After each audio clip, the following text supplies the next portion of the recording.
Okay, we're going to show you a just listed and just sold campaign in this video.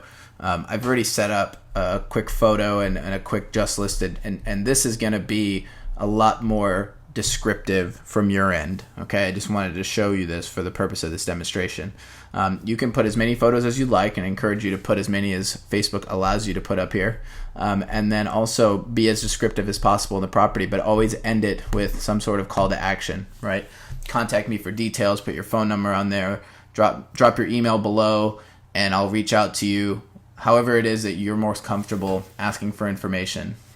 Okay, and obviously whatever they're more comfortable with. Some people are really comfortable leaving their email address right there in the comments on Facebook, and other people aren't.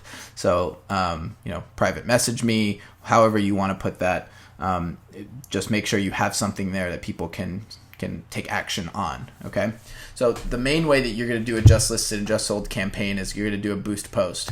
But I want to make sure you understand, I'm not a huge fan of this boost post button down here because this is so limiting. Okay, it doesn't allow you to do the audience. Even when you say create new audience, it's very limiting. It doesn't allow you to search out the people that you might want to search out and create that custom audience that you need. Okay, so we're going to cancel this. And what we're going to do is we're going to go and we're going to the under the upside down triangle, and we're going to go to create ads.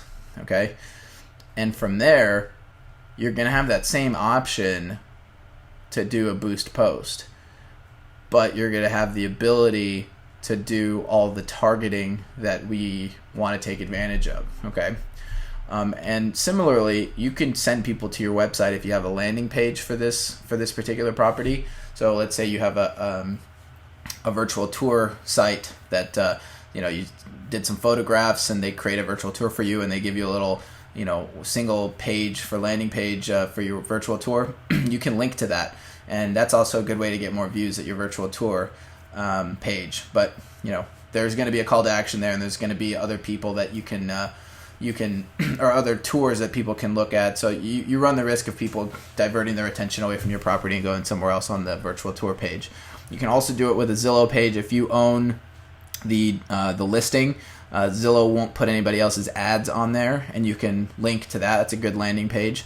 But for now, let's just stick with the boost post because it's just a little bit easier to work with here. So I'm going to go ahead and choose our real estate page, and then of course our post. So we'll be able to select whichever one we want.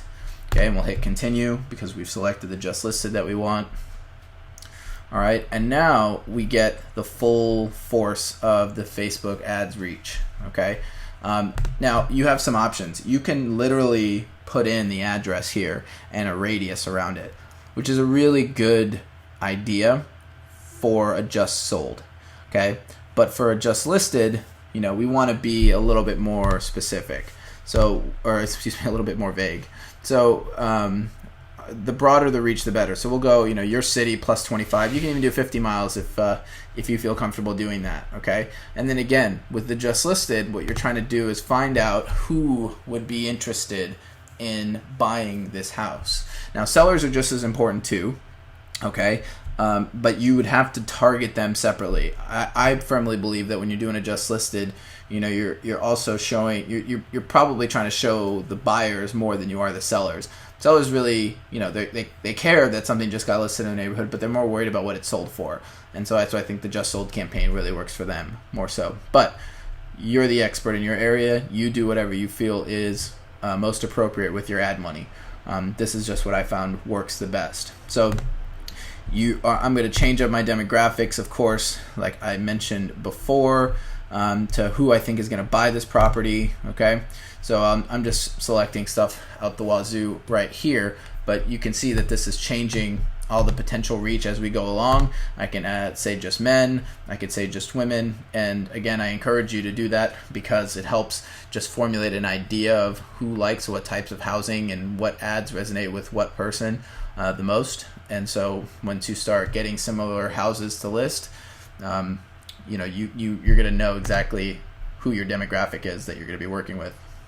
Of course, we're going to work with income, and in my area being more expensive, we're going to go ahead and raise the income a little bit more so than say if you were working out of a more averaged housing neighborhood in the U.S. where 50,000, 75,000 would get you a house.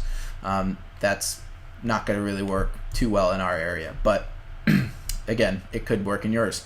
So you're going to know your area better than anybody. Okay, so that's how you want to make sure you understand your market better than anybody. So you're going to be able to work within these data points a lot better than I could tell you, unless you're in my area. And then under residential profiles, we go behaviors, residential profiles. We have some that we can use here. And actually, we're going to go back up there in just a second. But length of residence is one you can consider. So if you're looking at targeting renters, right? Maybe people that have lived in a specific place for a couple of 3 to 5 or 6+ years, they might be thinking, okay, it's time for me to buy my own place because I've been renting for so long. So that's a potential target that you can use. As you can see, between 30 and 49 in male, we've already targeted 65,000 people. All right. So if we wanted to go and just target renters in general, right? That's in home ownership, and then just renters. Within that data pool, we have 16,000 people that earn between $75,000 and $250,000 between the ages of 30 and 49 who are male.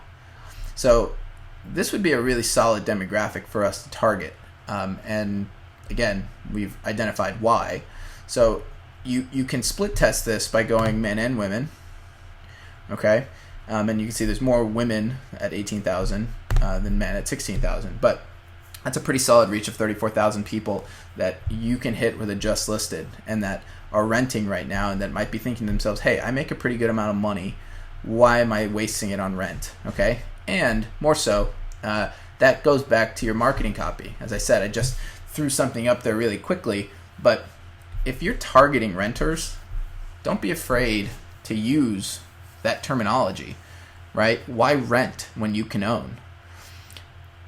Home ownership is more affordable than right? Use some sort of marketing copy that helps resonate with the plight of the renter, which is you're spending way too much on rent, you're being foolish, you should come buy this house, right? And more specifically, you should use me to buy it. Okay, so again, marketing hats on all the time. We're always looking for a way to resonate with our audience, all right? So that's the just listed, okay? And so all of this is all going to be the same as the other stuff that we've talked about. If you do split testing, make sure that you change the ad set name so that you know which ones are going to which target. So if you end up doing mobile on this instead of desktop, put mobile. If you end up changing it to women, make sure you come back here and change it to women. If it's women in desktop, make sure it's women in desktop, right? So that when you go look at your results, which one is performing the best, and you're going to be able to know really easily because you've done the work ahead of time and set up the ad set name. This is probably one of the things that most people never change, and it creates a little confusion when you're going through and trying to figure out, who was I targeting with this one? Was this one mobile? Was this one desktop? Just saving you some time, okay? So the same could be said for just sold. So if you're doing just sold and now you have, the knowledge of the sale price, you might now be looking at this and saying, okay, well, I want to do, the zip code instead, right? And you're going to take away the city, okay? Now, why are you doing the zip code? Well, the zip code is more relevant to the sold because now people are getting local area knowledge, right? So income might not be nearly as important anymore, right? Because all we care about, we don't even care about renters, right? What we care about is home ownership, right? Who owns a home? Okay. So from there, you might have to do a little bit more because it's saying that, accurate information about your audience size isn't available. Okay. So, maybe we can use the address instead, and we'll put in the address and we'll say, I'll just make this up here. And 814, 14th Street, right? And then we'll see if there are some older folks in this area that own homes and maybe are on Facebook as well, right? And you see we've actually gotten some pretty good homeowners right there between 10 miles. So let's customize it and say 3 miles. That's not 33. Say 3 miles and see what we get, right? So 46,000 people between the ages of 30 and 65 that are men that own a home within a mile of that property. Okay, so again, you have the ability to target very specific people, homeowners who own a home within 3 miles of the home that you're just selling. And we encourage you to take advantage of that. Okay, so the number one thing that you're going to do is you're going to create a post, and it's going to be either just listed, just sold. It's gonna say, if it's just listed, you're going to spew your marketing piece about how great the house is and why they should buy it. If it's just sold, you're going to say, contact me for the sale price, right? Because you don't want to give away that information. You want them to take action, and in order for them to take action, they need to call you or email you or DM you to get that info. And then you're always going to have your targeting on point. Now, in the last example of the just listed, I said renters only, okay? But first-time home buyers, as you could see, would also be very relevant to that just listed campaign. So don't be afraid to use them as well. But for the just sold homeowners, that's very important, right? Because we're trying to get more listings from them. And we're showing them, hey, I just sold this house in your neighborhood. Contact me for the sale price. And you're making sure that it's only going to homeowners, okay? So the important takeaway here is that Facebook will allow you to get your message in front of a wide audience, all right? And if you're not taking advantage of this, you're definitely missing out on potential business, all right? So use Facebook for just listed, just sold, and take advantage of the platform that's being given to you here. You can tell this isn't very complicated. This stuff is very, very simple. And once you start toying around with this, you're going to find a million different combinations that can work better than the one I'm showing you. But the first part is to take some action. If you have listings, or if you have some open houses that you're doing, or whatever that you can promote a property, and you're not using this, then you're definitely missing out on business.